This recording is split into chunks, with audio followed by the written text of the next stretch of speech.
Party ہی اس کو D list کر دیا جائے گا. ڈی لسٹ کے لیے بھی آئین پڑھ لیں. آئین کا آرٹیکل 17 یہ کہتا ہے کہ اگر فیڈرل گورنمنٹ کو ڈکلیریشن دے گی، اگر کوئی پارٹی کے اوپر کوئی ملک کی انٹیگریٹی کا الزام ہے تو وہ ریفر کرے گی سپریم کورٹ آف پاکستان کو. تو سپریم کورٹ آف پاکستان پہلے بھی فیصلہ دے چکا ریزرو سیٹ میں، اور دوبارہ بھی فیصلہ یہی دے گا کہ جو پارٹی ہے، پولیٹیکل پارٹی ہے تحریک انصاف، وہ پولیٹیکل پارٹی ہے اور لسٹڈ پارٹی ہے. آپ بیٹھ کے اس طرح کے الزام لگانے سے آپ کے اوپر آرٹیکل 6 لگتا ہے. اور خاص کر جو سپریم کورٹ آف پاکستان نے فیصلہ دیا ہے article 218(3) election commission of Pakistan کی یہ ڈیوٹی ہے کہ ملک کے اندر فری فیئر الیکشن کرانے اور کرپشن کو گارڈ کرنا. الیکشن کمیشن بالکل اس کے وائس ورثہ چلا ہے کہ اس نے کرپشن کو پھیلایا ہے. اور جو ہمارے کینڈیڈیٹ پورے پاکستان میں نے فیڈریشن کی جماعت اس وجہ سے کہی ہے کہ 17 سیٹس جو MQM کو دی گئی ہیں، میرے ساتھ عمر ڈار صاحب بیٹھے ہیں، جو پنجاب میں سیٹیں دی گئی ہیں، یہ الیکشن کمیشن کا کام ہے. فارم 45 پہ جیتے ہوئے لوگ، ان کو ہرا کر آپ نے فارم 47 پہ حکومت بنا دی ہے، اور آپ کہتے ہیں کہ جی ہم امینڈمنٹ لے کے آ رہے ہیں. دیکھیں، آپ جو سپریم کورٹ کا فیصلہ کل کا ہے، یہ آپ نے من و ان تسلیم کرنا ہے. اور ان تمام لوگوں کو سپریم کورٹ نے کہہ دیا ہے کہ جنہوں نے فارم پہ لکھا ہے اور ڈکلیریشن دی ہے، ان لوگوں کو تحفظ دینا. اگر الیکشن کمیشن آف پاکستان اس سے وایولیٹ کرتا ہے تو آرٹیکل 6 کا مرتکب ہوگا الیکشن کمیشن آف پاکستان. دوسری بات یہ ہے کہ میری باتیں کچھ جو اس دن عدالت میں ہوئی، ہم عدالتوں پہ یقین رکھتے ہیں، ہمارا آزاد عدلیہ پہ یقین ہے، ہم آئین کی بالادستی اور قانون کی حکمرانی پہ یقین رکھتے ہیں. میرا وہاں بھی بات کرنا چاہیے تھا، اور عمران خان نے میری سٹیٹمنٹ کو انڈورس کیا ہے.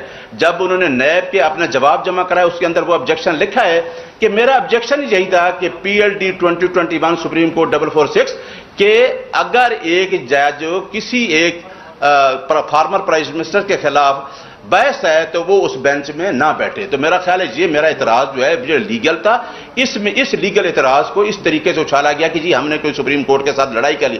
قطعاً نہیں، ہم اداروں پہ بلیو کرتے ہیں. آج بھی ہمارا یقین ہے کہ آج جو پریس کانفرنس تارڑ نے کی ہے اس کا بھی سپریم کورٹ دیکھے گی. آرٹیکل 6 کے مرتکب یہ نون لیگ ہے جنہوں نے اس عوام کا مینڈیٹ چرایا. عوام کا مینڈیٹ، آئین یہ کہتا ہے کہ عوام کی ول ہے وہ کسی پارٹی کو جوائن کریں. کیا آپ لوگوں کا مینڈیٹ چرا رہے ہیں؟ لہٰذا ہم نے جس طریقے بٹ صاحب نے کہا، ہمارا قائد جو جیل میں بیٹھا ہے وہ جھوٹے مقدمات کی، اگر سائفر جیسا مقدمہ اور اگر عدت جیسے مقدمے ختم ہو سکتے ہیں تو سارے مقدمے آپ کو پتہ ہے جھوٹے ہیں. ہم مقابلہ کریں گے اس وجہ سے کہ ہم آئین کی بالادستی اور قانون کی حکمرانی پہ یقین رکھتے ہیں، اور آئین ہی سب سے اوپر ہے.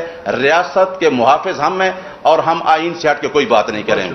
صاحب، ہمارے پنجاب کے سربراہ ہیں زبیر کسانہ صاحب، اور پنجاب سے تشریف لائے ہیں اس معاملے کی نزاکت کی بنیاد پہ. میں ادھر چلا جاتا ہوں. آپ آئیے. نہیں، میں ادھر چلا جاتا ہوں.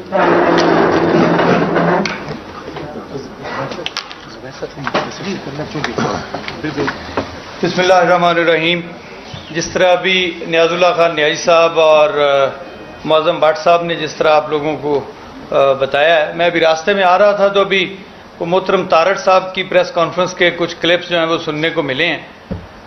سب سے پہلے تو ہم سپریم کورٹ آف پاکستان اور اس کے جو بہادر ججز نے جو اتنا تاریخی فیصلہ دیا ہے، ہم اس پر ان کو خراج تحسین پیش کرتے ہیں، ان کی جرأت کو سلام پیش کرتے ہیں. اس وسطیت کے دور میں سپریم کورٹ کے در و دیوار سے یہ ایک ہوا کا جھونکا، ایک خوبصورت ہوا کا جھونکا ہے جو ان قریب اس ملک کی تاریخ بدل کے رکھ دے گا. اور جس موصوف کی ابھی پریس کانفرنس کا ذکر ہو رہا تھا، انہوں نے پڑھا لکھا تو ہے کچھ نہیں، اور عمران خان صاحب ٹھیک کہتے ہیں کہ ایک تو یہ پڑھے لکھے نہیں ہیں، دوسرا یہ سیکھنا پڑھنا کوشش بھی نہیں کرتے. ان کے لیے محسن بھوپالی صاحب نے صرف اتنا کہا تھا کہ جاہل کو اگر جہل کا انعام دیا جائے، اس حادثہ وقت کو کیا نام دیا جائے. میں خانے کی توہین ہے، رندوں کی حد تک ہے، کم ظرف کے ہاتھوں میں اگر جام دیا جائے. بہت شکریہ.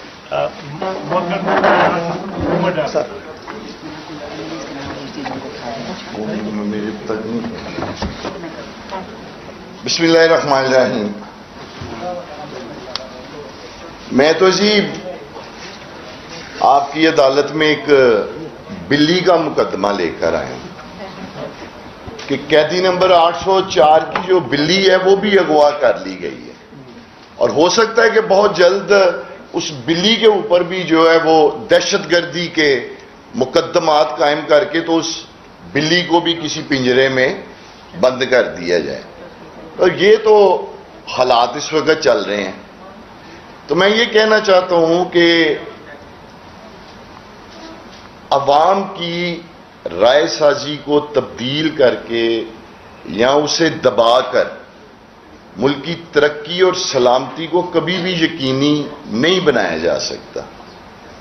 اور پاکستان میں یہ ایک المیہ رہا ہے کہ پاکستان میں جو بھی پاپولر پارٹی، جو بھی پاپولر لیڈر ہے، ہمیشہ اسے جو ہے اس پاپولر ووٹ کو تسلیم نہیں کیا گیا.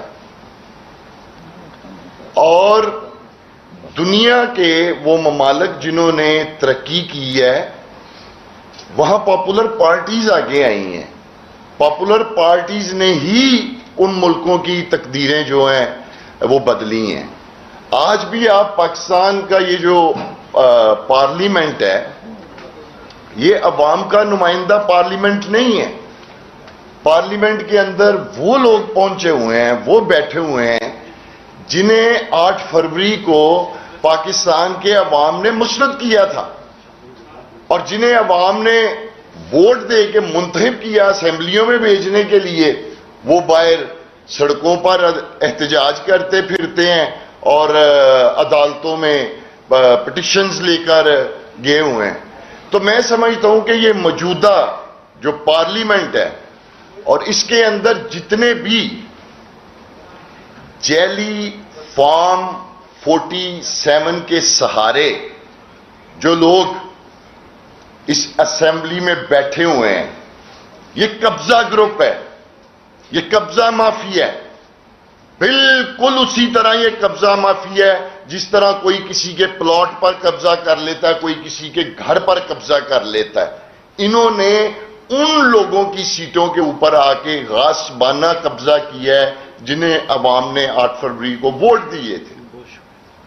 وہ لوگ آج اسمبلی سے باہر ہیں اور یہ قبضہ مافیا جو ہے وہ اسمبلی کے اندر بیٹھا ہوا ہے. اور پاکستان میں جب تک آئین کی بالادستی قائم نہیں ہوگی تحریک انصاف کی یہ جدوجہد جو ہے وہ جاری رہے گی. تو میں انہی الفاظ سے اجازت چاہتا ہوں. شاندانہ جی آپ